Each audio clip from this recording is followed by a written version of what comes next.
Today from the global lane, persecution rising against Christians in the world's largest democracy. A revised anti-conversion law targets online evangelism and speech. Anything from sharing your testimony, sharing a Bible verse, talking about your own faith could be seen as heralding yours better than others, and you could be arrested. Through this law, you are guilty until proven innocent, not innocent until proven guilty. Russian drones in Poland and a new axis forming.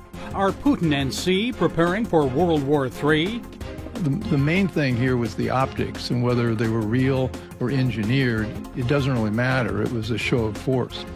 Trump's prescription drug plan. Are lower prices ahead? And at the top of the world, a violent and bloody Gen Z uprising over government corruption and a social media ban. Everyone is singing and celebrating what they are calling a victory, and the country left wondering what comes next. And it's all right here on the global lane.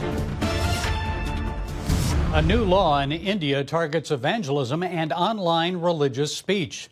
The Freedom of Religion Amendment, recently passed by the Uttarakhand State Assembly, raises serious concerns about religious freedom. This new law prohibits promoting or inciting religious conversion, offending religious sentiments, and glorifying other religions.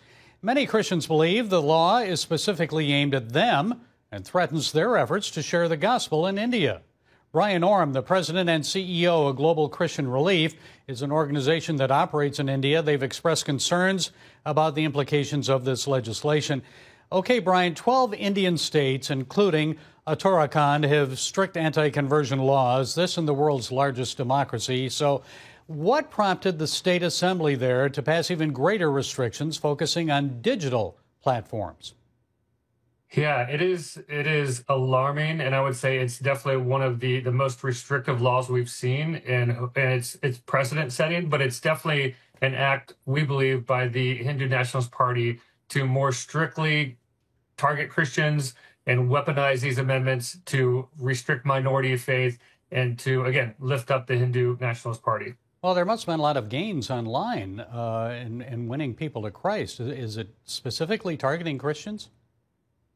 It's targeting anyone who speaks out on to convert or share their faith, but these new developments, and I've got the amendment right here in my hands, the new amendments to it extend online for anyone who basically speaks about their faith or touts one faith over the other, but it's very difficult to pin down exactly what that means. And so it could mean anything from sharing your testimony, sharing a Bible verse, talking about your own faith could be seen as heralding yours better than others, and you could be arrested without any other proof beyond that. And so we have our partners on the ground who are already talking to pastors, and they're scrubbing their YouTube channels, they're pulling down social media, and many of them are even contemplating whether they need to leave the state. Well, it's normal for Christians to share their faith, and in sharing their faith, you tell the benefits of what Jesus has meant to you as you've been transformed and changed. I mean, is that being targeted?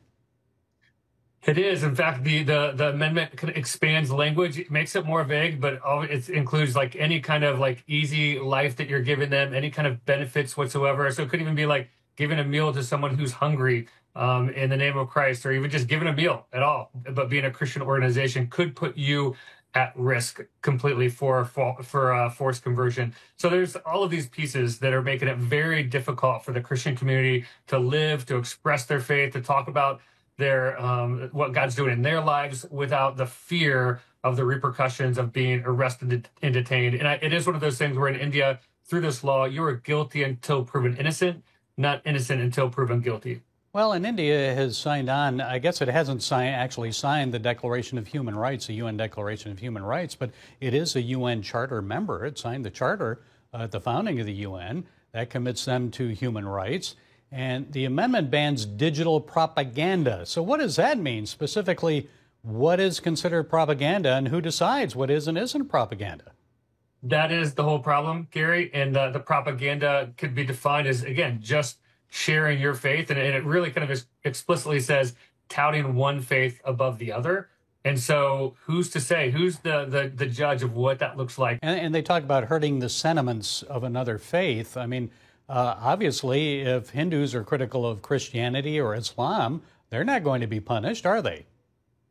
No, this is definitely going directly towards the minority faith, especially Christians, and it's forced to stop any kind of growth of the house church. Especially, we're seeing it explode in rural places like Chattisgarh. And this, again, these types of rules are meant to squash those movements and allow Christians to, again, force them underground, force them to again, like not be in the public space and have a voice. And it's also like this new amendment even gives punishment up until life imprisonment for more severe and sensitive cases. So it's a very serious law, and it has incredible implications. I mean, up to 3 years to 5 years in prison for some, but also up to life for others. And again, who's to decide, I mean, what those actual punishments would be? Could be up to the people who are looking at this. Do you think this is going to, this amendment will be adopted by the other states that already have anti-conversion laws? I do. I think it fits right into the direction where if they're doing it, setting a precedent, I do believe that the other anti-conversion states will take this on. And again, we'll probably see another level of rising persecution, unfortunately, across India. And I must remind people that there are 12 states in India that have anti-conversion laws. This is just expanding it in Uttarakhand to say, look, even digital, you can't do things online. So how are Christians responding to this law? Is it deterring them from sharing their faith? And what can be done, Brian, to reverse this digital anti-conversion amendment? Yeah, it is so difficult because it's touted as a law that's going to help religious freedom, but in reality, what it does is it weaponizes and forces minority religions into silence. And talking to many believers and being in India last year, traveling around and meeting with church leaders, and many of those who have converted from Hindu or converted from the Sikh faith and suffered the consequences, is that I would say this: there's a heart of Christianity that runs so strong that God is doing a work through the church across many regions in India, where people are still bold in their witness, but careful in their practice. And so it might be being very cautious about how you share your faith, but still not being fearful to do it. And again, there's great risk involved in that. There's still churches that are growing, and they have to be very leery about any new person coming in who might be looking to expose or bring a charge against them as well. So I think the church is having to be so much more cautious, so much more aware, but there's still a bold thread that is moving forward to say that these laws will not stop us from worshiping and expressing our faith freely. Well, Christ said there would be a cost for following him, and this is in the world's largest democracy. Okay, Brian Orem, President and CEO of Global Christian Relief. Thanks for sharing your insights on this new law, Brian. We appreciate it. Thanks so much, Gary. New world order rising. A recent gathering of Russian President Putin, India's Prime Minister Modi, and Xi Jinping in China spread alarm in some Western capitals. Some worry this new axis further strains uneasy alliances and poses a danger to the U.S. and Western alliance. Here with us is entrepreneur, conservative policy analyst, and podcast host Bill Walton. Bill, Putin, Xi joining together did not surprise, but Modi joining them in a new visible alliance? President Trump's critics say it's his trade policy imposing 50% tariffs on India, including a 25% penalty for its continued purchase of Russian oil that drove Modi into the arms of Xi and Putin. So do you agree or disagree?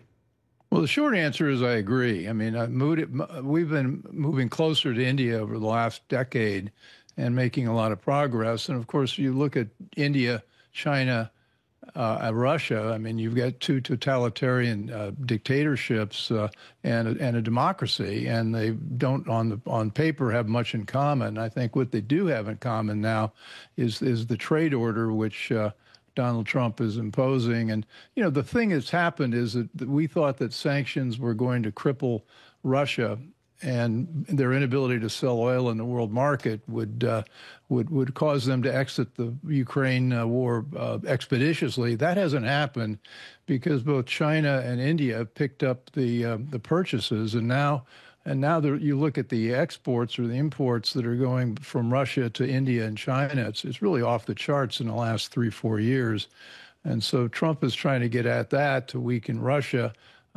Yet that weakening has not really happened yet.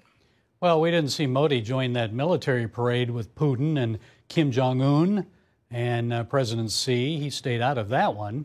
Well, the other optic was amazing. I think if you saw it, there was at one of the opening conferences or the opening reception, there was the picture of Vladimir Putin and Modi walking towards President Xi, holding hands, chatting happily, smiling. Then they joined the conversation circle with Xi. And it almost looked like they were at some cocktail party in the Hamptons. They were so happy and talking and smiling. I've never seen Xi like that. I mean, he's always got the full dictator face on. This was a very different guy, and he does have a relationship with Putin that extends beyond strategic interest. And so, I think drawing Modi into this was, I think, shrewd. And you know, this conference was actually pretty much of a love fest. There were some agreements signed, but the main thing here was the optics, and whether they were real or engineered, it doesn't really matter. It was a show of force. Well, Xi Jinping says he'd like to see peace in Ukraine, but he's helping to fund the war by purchasing an estimated $60 billion worth of oil from Russia this year. So wouldn't Putin be forced to the negotiating table a lot quicker if he was choked off from oil money? What do you think has to be done beyond the status quo to make that happen?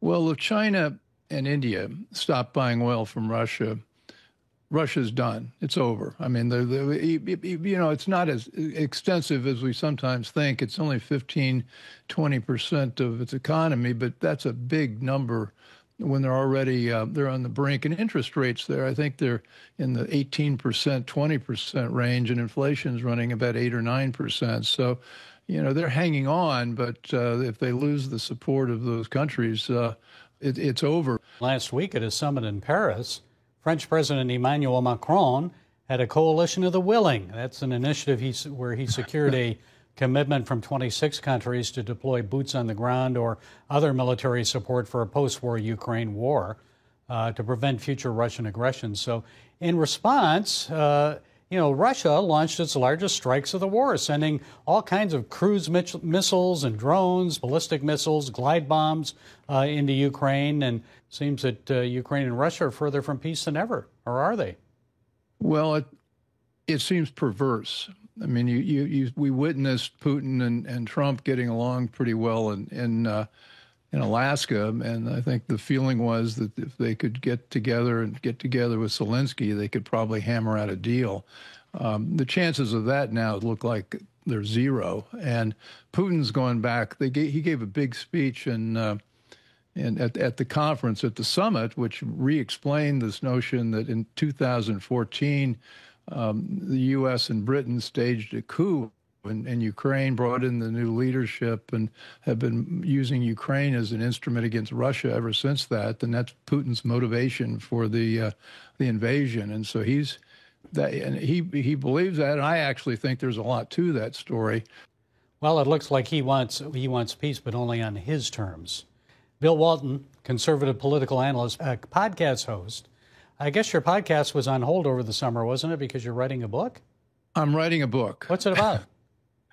Well, it's about entrepreneurship. It's about, you know, I'm getting very interested in artificial intelligence and what that means going forward. And I'm trying to game out some scenarios and trying to get smart about that. I think it's you know, AI is the biggest single phenomena of our day. Okay, Bill Walton, thanks for sharing your insights. We appreciate it. Great.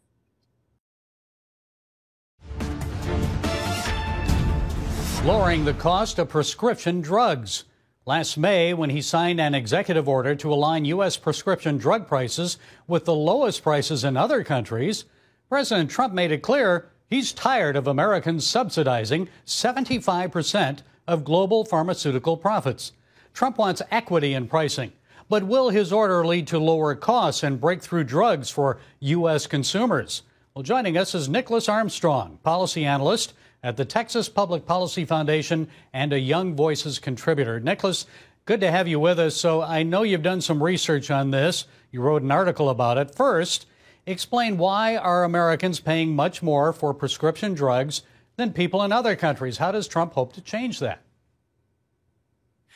Well, thank you for the question, and it's a blessing and an honor to be with you here today to talk about this topic. And kind of zooming out a little bit, you know, Americans pay the highest prices for drugs and for healthcare in general. And so as a large factor to this is the patient has been removed from the equation. And so particularly with drug prices, we see this with pharmacy benefit managers. These are large middlemen that have to work to have the rebates with the drugs, and they inflate the price of the drugs.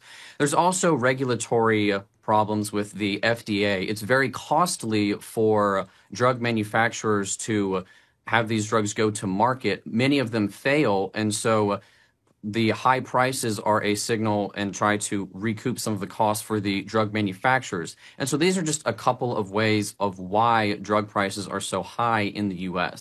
Yes, but Nicholas, I mean, they're not high for people in many other countries. I mean, I've traveled to many countries, and they're a lot lower in many places. So I think people watching this are wondering, so how could a stroke of a presidential pen change things? How likely is it to lower costs for Americans? Yes, so yeah, you are correct that there are lower drug prices in other countries, and that's due to those countries enacting very strict price controls on those drugs. They are able to, through government regulation and different schemes, they're able to lower the cost of drugs. Now, that does lead to those countries having less access to drugs through drug shortages, so there is an issue with that. But there is a lot more. The government is the primary buyer and the regulatory body, whereas you have in the United States, where we have a lot more middlemen and more buyers with health plans, insurance companies. And so that's one of the reasons. And so President Trump's executive order, he ties our drug prices for Medicaid and Medicare to those lowest prices available in other countries. And so that is how he's trying to address the high prices of drugs in the United States via his executive order. Okay, so what effect will this have on costs for Americans in the long term? So there's some discussion on that. This most favored nation policy that is established by the executive order. It was President Trump has signed a previous order in his first administration that was very similar, that was struck down in the courts. And so there is some question about legality and how effective this will be, and how drug manufacturers have already signaled that they are willing to work with the administration to lower their prices domestically. And so this is one way that President Trump is hoping to